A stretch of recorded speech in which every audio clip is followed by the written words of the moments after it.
Hello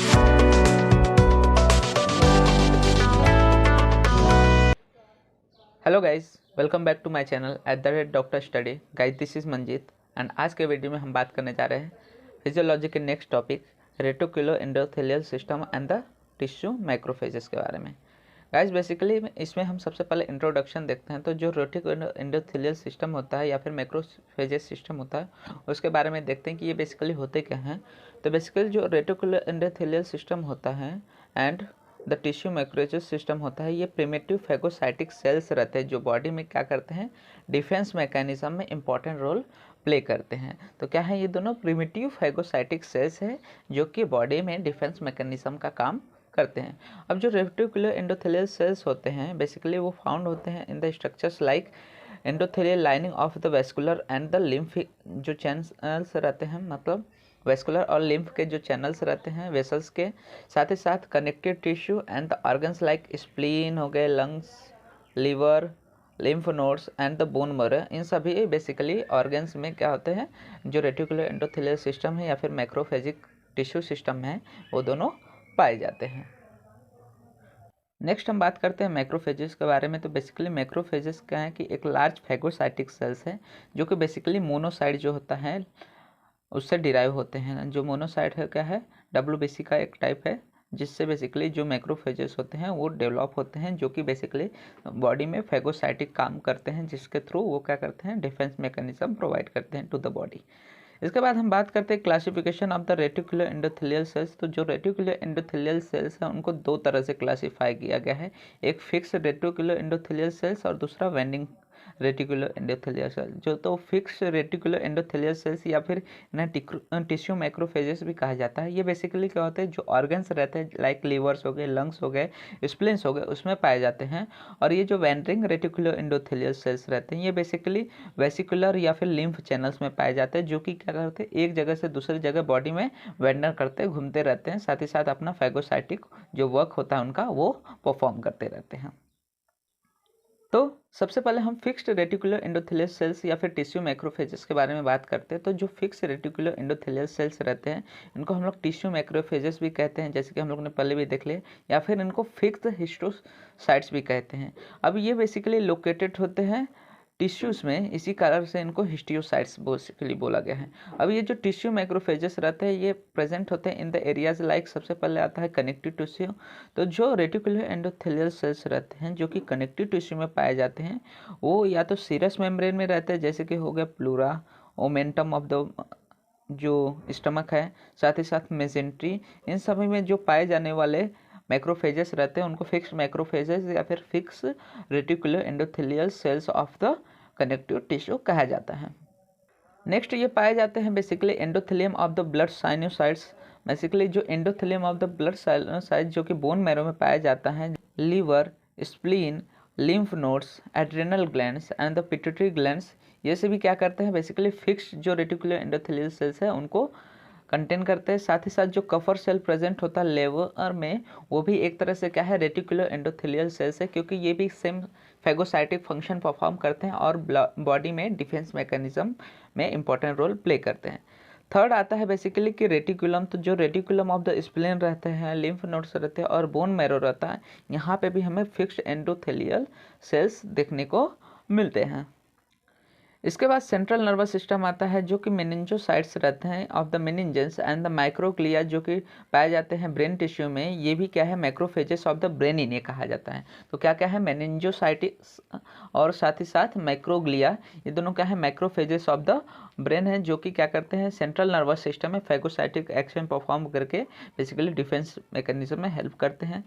next आता है कि जो लंग्स है, लंग्स में बेसिकली जो टिश्यू माइक्रोफेजेस होते हैं वो प्रेजेंट कहाँ पे रहते हैं, alveoli of the lungs. Alveoli of the जो लंग है वहाँ पे बेसिकली जो फिक्स्ड रेटिकुलर एंडोथेलियल सेल्स है वो प्रेजेंट रहते हैं। अगला आता है कि सबक्यूटेनियस टिश्यू। तो जो फिक्स्ड रेटिकुलर एंडोथेलियल सेल्स है वो सबक्यूटेनियस टिश्यू में भी देखने को मिलते हैं, वहाँ पे भी क्या करते हैं, ये फैगोसाइटिक एक्शन परफॉर्म करते हैं। यहाँ तक हम लोग ने देख लिया फिक्स्ड रेटिकुलर एंडोथेलियल सेल्स के बारे में। नेक्स्ट हम बात करते हैं कि जो वेंडरिंग रेटिकुलर एंडोथेलियल सेल्स है वो कहाँ पे पाए जाते हैं। तो बेसिकली जो वेंडरिंग रेटिकुलर एंडोथेलियल सेल्स है इनको फ्री हिस्टियोसाइट्स भी बोलते हैं, क्योंकि ये भी तो टिश्यू में ही पाए जाते हैं, मतलब बॉडी में पाए जा रहे हैं तो टिश्यू में पाए जाते हैं। लेकिन ये क्या है, हर जगह क्या करते हैं, वेंडर करते रहते हैं, मतलब एक जगह से दूसरी जगह तक जाते रहते हैं। इसी कारण से इनको हम लोग फ्री हिस्टियोसाइट्स कहते हैं। अब बेसिकली जो फ्री हिस्टियोसाइट्स है ये दो तरह के wandering reticular endothelial sales body में देखने को मिलते हैं। पहला आता है कि जो free histiocytes of the blood रहते हैं, जैसे कि न्यूट्रोफिल्स हो गए या फिर मोनोसाइट्स, ये दोनों क्या है basically free histiocytes of the blood है। बेसिकली इनका भी काम क्या है, परफॉर्म करते हैं फैगोसाइटिक एक्शंस, और ये दोनों क्या है डब्ल्यूबीसी के टाइप्स हैं। तो बेसिकली ये दोनों क्या करते हैं, फैगोसाइटिक एक्शन करने की वजह से इनको भी इस तरह से रेटिकुलर एंडोथेलियल सेल्स बोला जाता है। तो जो न्यूट्रोफिल्स हो गए, मोनोसाइट्स हो गए, ये बेसिकली मैक्रोफेजेस बिकम होते हैं, बन जाते हैं and migrate to the site of the injury और द इन्फेक्शन। कहीं भी अगर इंजरी हुई है या फिर इन्फेक्शन हुआ तो वहाँ पे जाके बेसिकली ये डब्ल्यूबीसी फैगोसाइटिक एक्शन परफॉर्म करते हैं, इसीलिए इन्हें free histiocytes of the blood बोला जाता है। इसके बाद जो सेकेंड फ्री हिस्टियोसाइट्स रहते हैं या फिर second type of the free histiocyte वो पाए जाते हैं सॉलिड टिश्यू में। जैसे कि ड्यूरिंग द इमरजेंसी क्या होता है कि जो फिक्स्ड हिस्टियोसाइट्स रहते हैं from the connective tissue and the other organs become the wandering cells and enter the circulation. मतलब यहाँ क्या है, जो फिक्स्ड रेटिकुलर एंडोथेलियल सेल्स है वही बेसिकली क्या होते हैं, ट्रांसफॉर्म हो जाते हैं वेंडरिंग सेल्स में, और जहाँ पे भी क्या रहते हैं, इमरजेंसीज की ज़रूरत रहती है, जहाँ पे तुरंत एक्शन की ज़रूरत रहती है, वहाँ पे ये जाके अपने फैगोसाइटिक्स एक्शंस को परफॉर्म करते हैं। तो इस तरह से जो फिक्स्ड रेटिकुलर एंडोथेलियल्स है वो अदर पार्ट्स में पाए जाते हैं। साथ ही साथ जो वेंडरिंग रेटिकुलर एंडोथेलियल सेल्स है वो दो तरह से पाए जाते हैं, एक free histiocytes of the blood tissue और दूसरा free histiocytes of the solid tissue. Next आता है, बात करते हैं कि function of the reticular endothelial sales या फिर सिस्टम्स के। तो हमारे बॉडी में ये जो रेटिकुलर एंडोथेलियल सिस्टम है वो क्या क्या फंक्शंस परफॉर्म करता है। तो सबसे पहले तो हम लोग ने बात कर लिया कि जो सबसे मेन इंपॉर्टेंट रोल है इनका वो होता है इन the defence mechanism of the body. इसके बाद मोस्ट ऑफ द फंक्शंस जो रहते हैं रेटिकुलर एंडोथेलियल सेल्स का वो टिश्यू मैक्रोफेजेस के द्वारा ही होता है। इनमें सबसे पहले टिश्यू मैक्रोफेजेस के एक्शंस की बात करें, फंक्शंस की बात करें, तो सबसे पहले आता है फैगोसाइटिक फंक्शन। तो बेसिकली मैक्रोफेजेस जो रहते हैं वो लार्ज फैगोसाइटिक सेल्स रहते हैं जो कि प्ले करते हैं important role in the defence mechanism by the phagocytosis. तो ये हम लोग ने बार बार पढ़ लिया कि जो रेटिकुलर एंडोथेलियल सेल्स है उनका मेन फंक्शन बेसिकली बॉडी में रहता ही है कि वो फैगोसाइटिक एक्शन के थ्रू बॉडी में डिफेंस मैकेनिज्म में हेल्प करते हैं। इसके बाद सेकेंड जो हम फंक्शन की बात करते हैं वो secretion of the bactericidal agent. तो बेसिकली जो टिश्यू मैक्रोफेजेस रहते हैं ये क्या करते हैं, सेक्रेट करते हैं बहुत सारे बैक्टीरियासाइडल एजेंट जो कि बॉडी में जो बैक्टीरियाज एंटर कर जाते हैं, फॉरेन बैक्टीरिया एंटर करते हैं, उनको किल करने का काम करता है। साथ ही साथ जो इंपॉर्टेंट बैक्टीरियासाइडल एजेंट होते हैं वो कैसे काम करते हैं, बीइंग द ऑक्सीडेंट्स। तो ये ऑक्सीडेंट्स के एक तरह काम करते हैं। जो ऑक्सीडेंट्स बेसिकली हमारे बॉडी में रेटिकुलर एंडोथेलियल सेल्स सेक्रेट करता है उनके बारे में बढ़ते हैं। ये बेसिकली ऑक्सीडेंट जो रहते हैं वो क्या करते हैं, जो भी सब्सटेंस रहता है उनको या फिर अदर को सब्सटेंस को क्या करते हैं, एक दूसरे को ऑक्सीडाइज करने का काम करते हैं। तो जो जो चीज़ें हमारे बेसिकली बॉडी में ये बैक्टीरियासाइडल एजेंट सिक्रेट करते हैं, secretion of the bactericidal agent में सबसे पहले ऑक्सीडेंट जो है उसमें देखते हैं कि कौन कौन से ऑक्सीडेंट्स आते हैं। तो उसमें आता है सुपर ऑक्साइड मतलब O2 minus, hydrogen peroxide और हाइड्रोक्सिल आयंस। तो ये बेसिकली जो है बॉडी में through the reticular endothelial cell secrete होते हैं जो कि बेसिकली बैक्टीरियासाइडल एजेंट मतलब जो बैक्टीरियाज एंटर हो गए बॉडी में उनको किल करने का काम करते हैं। अगला हम रेटिकुलर एंडोथेलियल सेल्स का फंक्शन देखते हैं तो है सिक्रेशन ऑफ द इंटरल्यूकिन्स। तो बेसिकली जो टिश्यू मैक्रोफेजेस रहते हैं वो हेल्प करते हैं इन द इंटरल्यूकिन्स जो कि हेल्प करते हैं इन द इम्यूनिटी। तो जो टिश्यू मैक्रोफेजेस है वो क्या करते हैं, कुछ इंटरल्यूकिन्स, 3 तरह के इंटरल्यूकिन्स बेसिकली सिक्रेट करते हैं जो कि हमारे जो इम्यूनिटी है बॉडी को उसको हेल्प करने में मदद करता है। तो इसमें सबसे पहला आता है इंटरल्यूकिन 1। तो इंटरल्यूकिन 1 का काम क्या है कि ये बेसिकली एक्सेलरेट करता है maturation and the proliferation of the specific B lymphocyte and the T lymphocyte. तो इंटरल्यूकिन्स का वर्क क्या है कि मैच्योरेशन एंड द प्रोलिफरेशन करता है बी लिम्फोसाइट और टी लिम्फोसाइट का। फिर सेकेंड आता है इंटरल्यूकिन 6 जो कि बेसिकली कॉज करते हैं growth of the B lymphocyte and the production of the antibodies. मतलब जो बी लिम्फोसाइट बेसिकली जिनका मैचुरेशन और प्रोलिफरेशन इंटरल्यूकिन 1 कर रहा है, उसी का बेसिकली यहाँ पे ग्रोथ करवाने का काम इंटरल्यूकिन 6 कर रहा है। साथ ही साथ यहाँ पे इंटरल्यूकिन जो 6 है वो क्या करता है, प्रोडक्शन ऑफ द एंटीबॉडीज में भी हेल्प करता है। थर्ड आता है इंटरल्यूकिन 12। जो इंटरल्यूकिन 12 है ये बेसिकली इन्फ्लुएंस करता है द हेल्पर टी सेल्स को। जो टी हेल्पर सेल्स रहते हैं उनको इन्फ्लुएंस करता है, जो कि बेसिकली साइटोटॉक्सिक टी सेल्स को इन्हांस करते हैं। फिर वो क्या करते हैं, बेसिकली एंटीबॉडी के एक्शंस या फिर जो एंटी इन्फ्लेमेटरी एक्शंस है बॉडी में उसको कैरी आउट करने में हेल्प करते हैं। अगले रेटिकुलर एंडोथेलियल सेल्स के फंक्शंस की बात करें तो क्या है, secretion of the tumour necrosis factor. तो देर बेसिकली 2 तरह के ट्यूमर नेक्रोसिस फैक्टर हमारे बॉडी में थ्रू द जो टिश्यू मैक्रोफेजेस है वो सिक्रेट करते हैं। सबसे पहले आता है tumour necrosis factor alpha and tumour necrosis factor beta. तो जो ट्यूमर